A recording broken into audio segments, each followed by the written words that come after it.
Começa agora um programa que traz tudo sobre o livro mais lido em todos os tempos. Apresentamos O Som do Livro.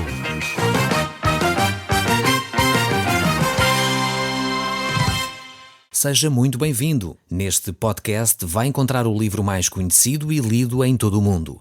Vamos levá-lo numa viagem pela história da humanidade. Este é um audiolivro para si, para a sua família e sociedade em geral.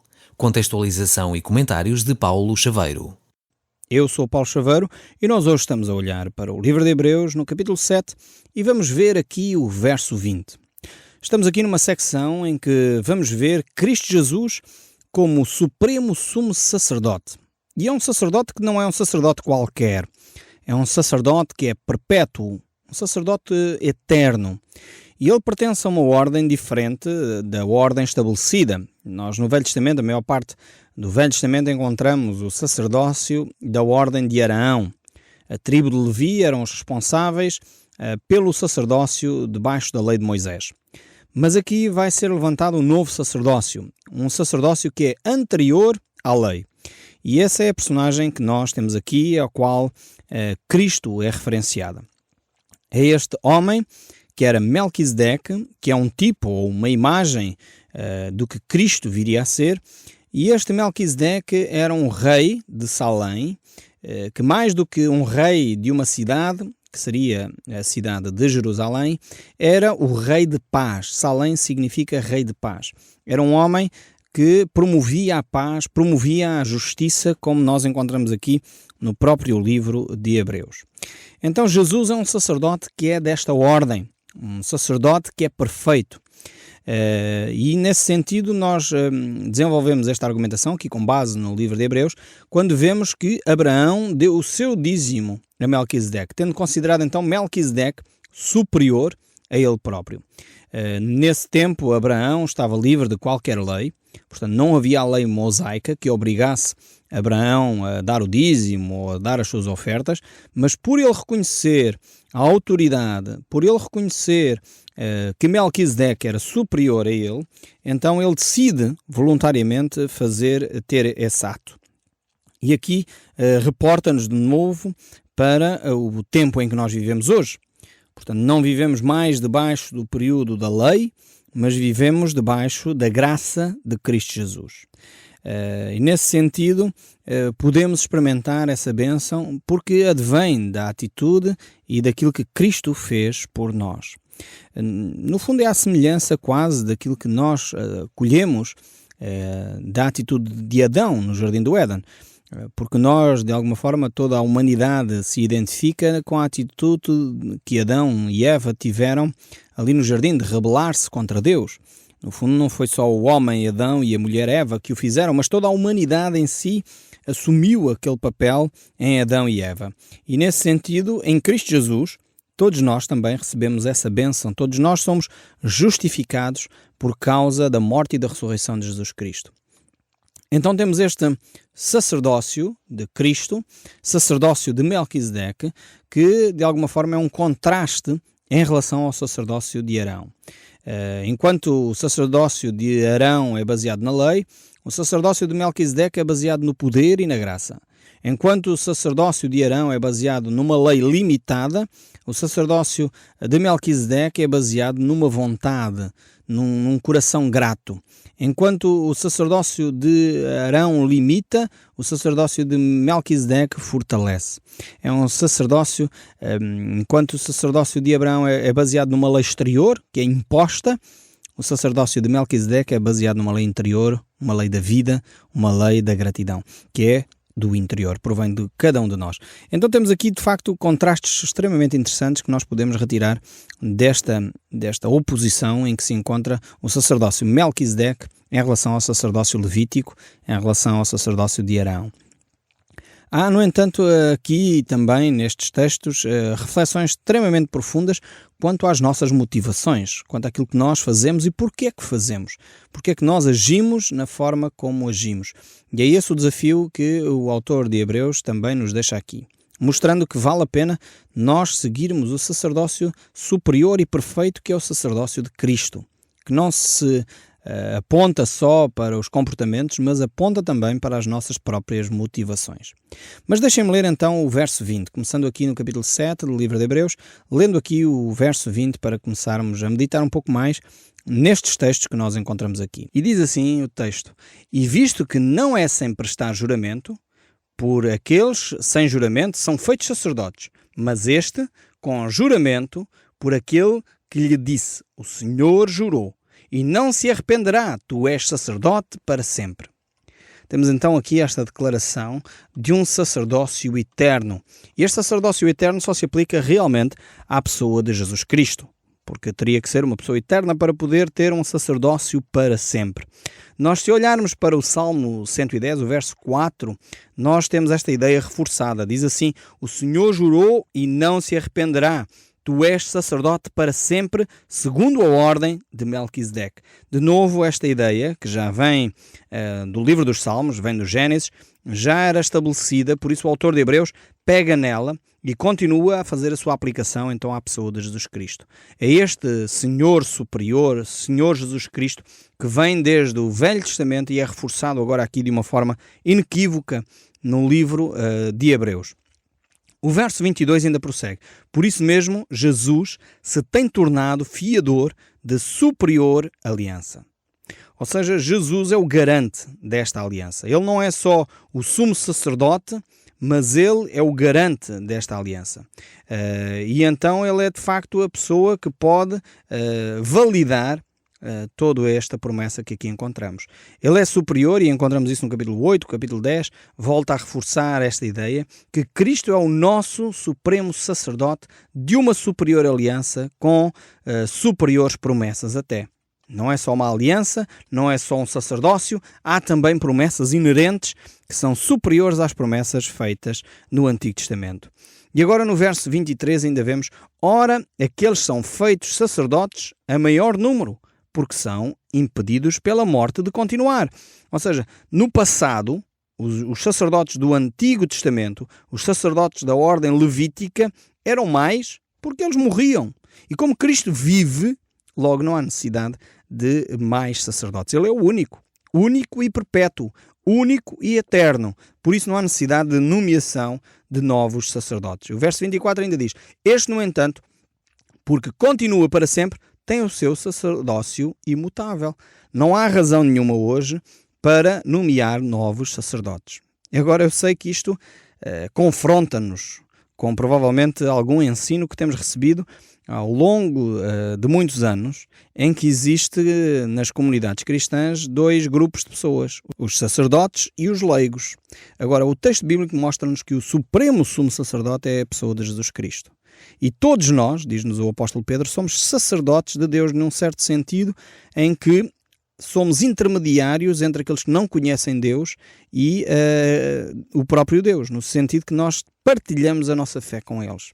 Não mais no sentido do Antigo Testamento, em que o sacerdote era aquele que purificava de pecados, porque aqui, como vemos a argumentação estabelecida, é só o próprio Jesus Cristo que tem esse papel. Ele é o único sumo e supremo sacerdote, e por isso mesmo só através dele nós temos acesso ao Pai. Mas vamos continuar a ver esta argumentação no verso 25. "Por isso também pode salvar totalmente que por ele se cheguem a Deus, vivendo sempre para interceder por eles." Temos aqui o papel de Jesus Cristo então como o nosso intercessor. É aquele que intercede por nós, apela em nosso favor, e isto realmente está descrito de uma forma tremenda aqui nestes textos. A primeira coisa que nós vemos é que Cristo não está morto, ele é um Cristo vivo. É por isso que em algumas comunidades cristãs nós entendemos que ter o crucifixo não representa a totalidade da verdade bíblica. Ou seja, o Cristo crucificado já foi ressuscitado. Por isso não faz sentido a cruz ter o Cristo crucificado. Podemos utilizar o símbolo da cruz. Não é errado usarmos o símbolo da cruz, porque ela é símbolo de vitória para nós. É através da cruz de Cristo que o nosso pecado foi perdoado. Foi lá na cruz que Cristo derramou o seu sangue para nós podermos alcançar a vitória. Portanto, termos o símbolo da cruz não é errado, mas ter o Cristo crucificado já não é tão apropriado, porque Cristo está vivo, Ele não está morto, Ele ressuscitou ao terceiro dia. E nós cristãos adoramos um Cristo que é vivo. E é isso que nós entendemos mais uma vez aqui por este texto do livro de Hebreus. Outro aspecto importante é que este Cristo vivo, que é o sumo sacerdote de cada um de nós, intercede em nosso favor também. Ele é o grande pastor, que nunca perde as suas ovelhas. Ele não deixa ninguém se perder.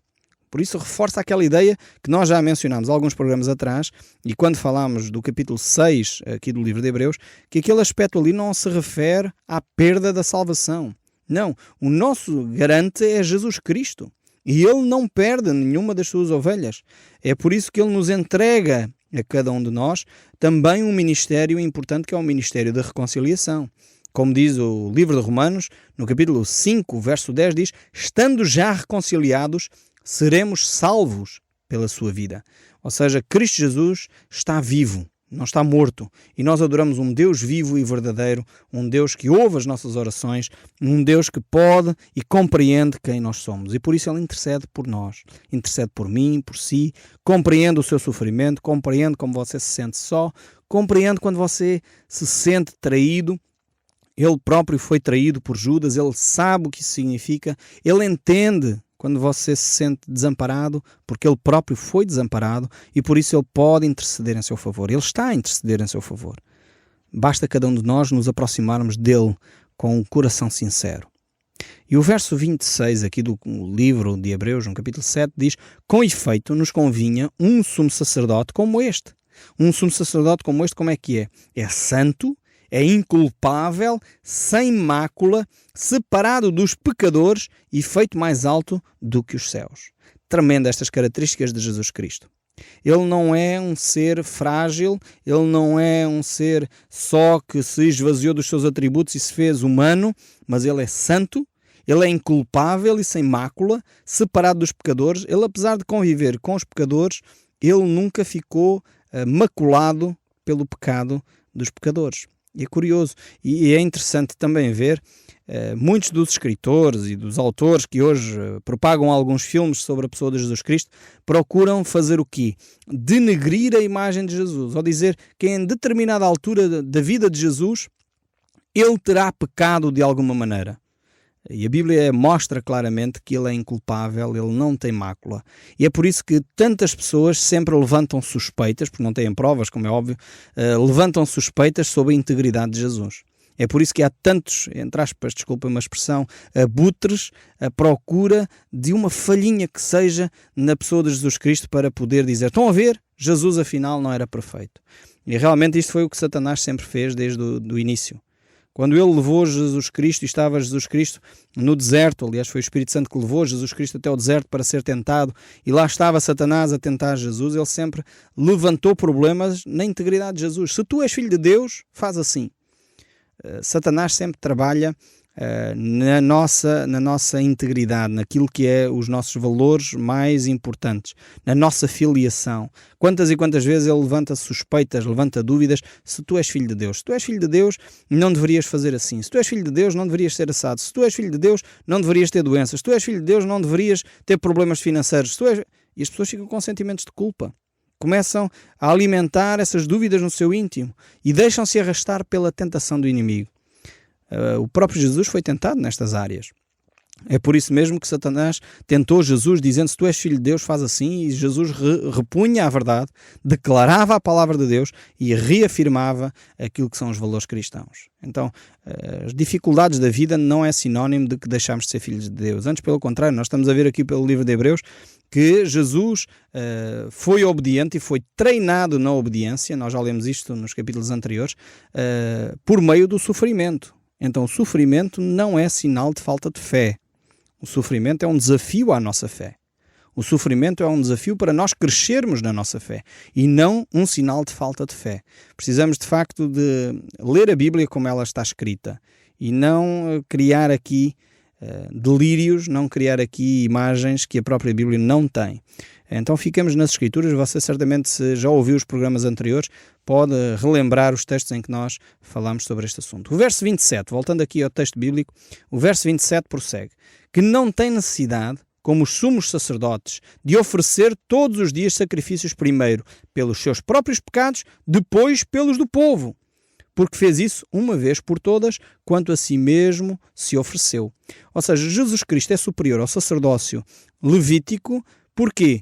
Porque os sacerdotes levitas, todos os dias eles tinham que ir lá ao templo, ou ao tabernáculo, e oferecer, em primeiro lugar, sacrifícios por si mesmo, porque os sacerdotes eram pecadores, pecavam, falhavam, e por isso eles, antes de oferecer sacrifícios pelo povo, tinham que oferecer sacrifícios por si próprio, e depois então estavam aptos a oferecer os sacrifícios pelo povo. Jesus não tem essa necessidade, porque ele era sem mácula, ele nunca pecou, e por isso mesmo ele não tinha essa necessidade. Porque quando ele se ofereceu, ofereceu-se integralmente por cada um de nós. Porque ele não tinha necessidade de se oferecer por si mesmo, para os seus pecados, porque ele não tinha pecado. E esta é a grande revelação, por isso Cristo é superior a qualquer sacerdote levita. E o verso 28 aqui do capítulo 7 ainda prossegue: porque a lei constituiu sumo sacerdote a homens sujeitos a fraquezas. Mas a palavra do juramento, que foi posterior à lei, constituiu o Filho perfeito para sempre. Então os sacerdotes anteriores da lei, eles eram constituídos, mas eles estavam sempre sujeitos à sua debilidade. Estavam sempre sujeitos a falhar. E nós, seres humanos, temos esta tendência a cair, temos esta tendência a falhar, temos esta tendência a errar. Muitas vezes vejo aí determinados líderes religiosos que parece que nunca falham, que são perfeitos. Condenam os outros pelas fraquezas que eles têm, sem se aperceberem que eles próprios são frágeis. E depois, infelizmente, às vezes, rebenta nos jornais escândalos tremendos. Porque essas pessoas não foram reconhecendo humildemente as suas fragilidades, as suas fraquezas. Todos nós, seres humanos, necessitamos de Cristo. Sejamos pastores, padres, bispos, apóstolos ou outra coisa qualquer, necessitamos de uma relação com Deus. Precisamos de ficar humildes, percebendo a nossa fragilidade. É por isso que o texto bíblico nos diz: tu que estás em pé, cuidado, não caias. Não julguemos os outros para não sermos julgados. Isto não quer dizer que não se deve de exercer a disciplina bíblica. Atenção, porque disciplina bíblica não é juízo, não é julgamento. Disciplina bíblica é um ato de amor para restaurar as vidas das pessoas. E talvez um dia podemos voltar a este aspecto da disciplina bíblica, porque eu creio que muitas vezes entendemos muito mal o que isso significa, e talvez por isso praticamos pouco aquilo que a Bíblia nos ensina, que é a disciplina bíblica. Mas voltando aqui ao texto bíblico, eu gostaria só de introduzir ainda aqui, lendo mais um verso. E este verso é do capítulo 8, verso 1, do livro de Hebreus, que diz assim: ora, o essencial das coisas que temos dito é que possuímos tal sumo sacerdote que se assentou à destra da majestade nos céus. Aqui temos então uma afirmação e um resumo, no fundo, de tudo aquilo que foi dito. O autor aqui do livro de Hebreus tem necessidade de fazer um ponto de situação. No fundo, este versículo 1 aqui do capítulo 8 poderia ser traduzido desta forma: em consideração ao que apresentámos anteriormente, o ponto central desta mensagem é... Por outras palavras, eu estou a ler ou a traduzir o verso 8, não é? Então, em consideração a tudo o que já apresentei, em que Melquisedeque é um sacerdote superior a Arão, em que Melquisedeque é um sacerdote eterno, em que Melquisedeque é um tipo de Cristo, em que Abraão prestou, de alguma forma, homenagem, reconheceu a autoridade de Melquisedeque. Em suma, em resumo, o ponto central que nós queremos vos apresentar é o seguinte: temos um supremo sacerdote que está sentado nas alturas à direita de Deus, à direita da majestade, à direita do Todo-Poderoso, à direita do Pai. E aqui é o ponto central. Não é um sacerdote qualquer, não é um sacerdote que vai ao lugar santo dos santos e ali pode ou não ser aceita a sua oferta, porque esta é a mentalidade hebraica. Os judeus ainda tinham a mentalidade do templo. O templo tinha duas secções, eu já tenho explicado isto várias vezes aqui, eu não sei se você tem uma Bíblia, muitas Bíblias no final têm os mapas que explicam este aspecto do templo.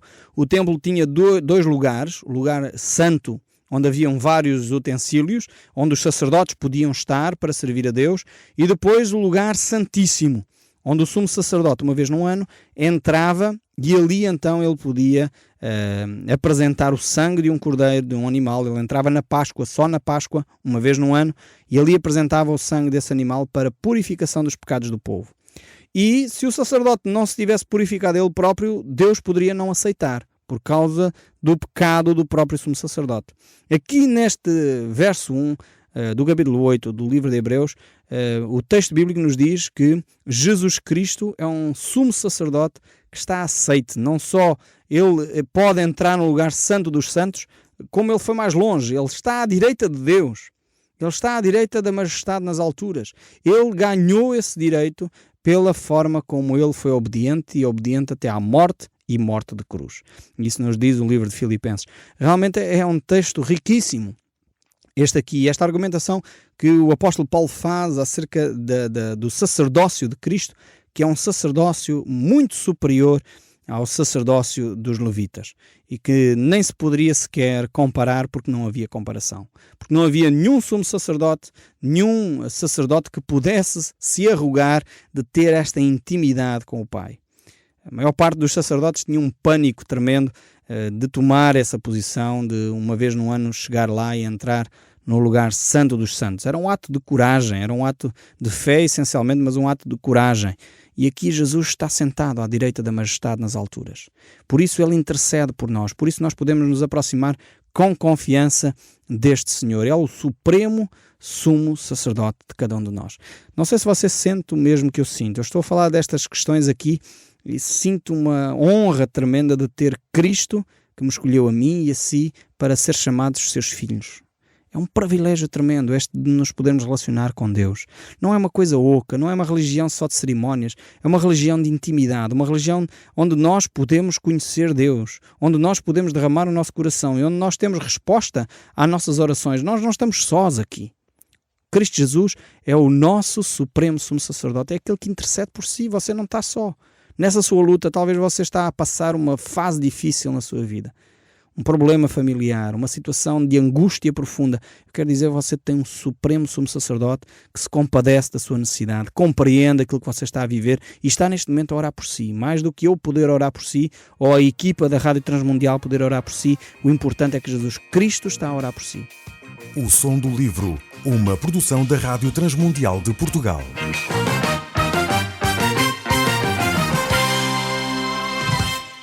RTM. Conhece todos os nossos programas em rtmportugal.org. Uma produção da Rádio Transmundial de Portugal.